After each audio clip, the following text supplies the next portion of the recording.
বিলের মাঠের রাস্তার কাজ প্রায় শেষের দিকে। তবে একটি বিষয়, অনেকের জমির পাশ দিয়ে যে রাস্তাটা গিয়েছে এবং রাস্তার পাশ দিয়ে যে যদি দেখায় একটু দেখবেন যে মানে নর্দমা মতো হয়ে গিয়েছে। তবে বিষয়টি যদিও খাদ হয়েছে, কিন্তু তারপরও চাষিরা অনেক খুশি। কারণ এই যে রাস্তাটা না থাকার কারণে যে চাষিদের কী পরিমাণ দুর্ভোগ পোহাতে হচ্ছে। এখন বর্তমানে ধলার মাঠে অনেক জমিতে এখনও ধান আছে। আমি ধানগুলো এখন সরাসরি দেখাতে পারছি না, কারণ এই ধানগুলো তোলার জন্য এখন নির্দিষ্ট পরিমাণ কোনো রাস্তা নাই। যার কারণে পুষ মাস চলে এসেছে, যে ধান ঘরে অঘ্রাণ মাসে তোলার কথা, সেই ধান কিন্তু এখনও পর্যন্ত আমাদের কারোর ঘরে ওঠেনি।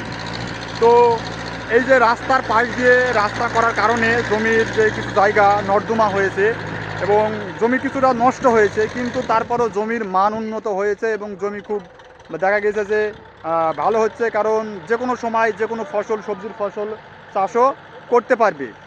তো আসলে বিষয়টি চাষিরা খুব সুন্দরভাবে দেখছে। আমি যদি এখন একটি চাষিদের মুখে যদি আমি কথাটি যদি শুনি বা তাদের আমি যদি বলি, দেখুন আপনারা যদি শুনতে পাবেন, কাছেই আছে, তাদের কাছ থেকে আমি জানতে চাই যে রাস্তা হওয়াতে আসলে তারা কতটুকু উপকৃত হয়েছে। আমি জামাল ভাইয়ের কাছ থেকে একটু বিষয় আমি জানতে চাই।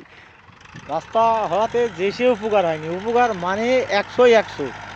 যে রাস্তাতে আমাদের এক বস্তা ধান নিয়ে আসতে হলেও চোখ দিয়ে যান বেরিয়ে যাইতো, সে এখন মোটর সাইকেলে বেরিয়ে ভুয়ের বাজারে এসে ধান নামাবো।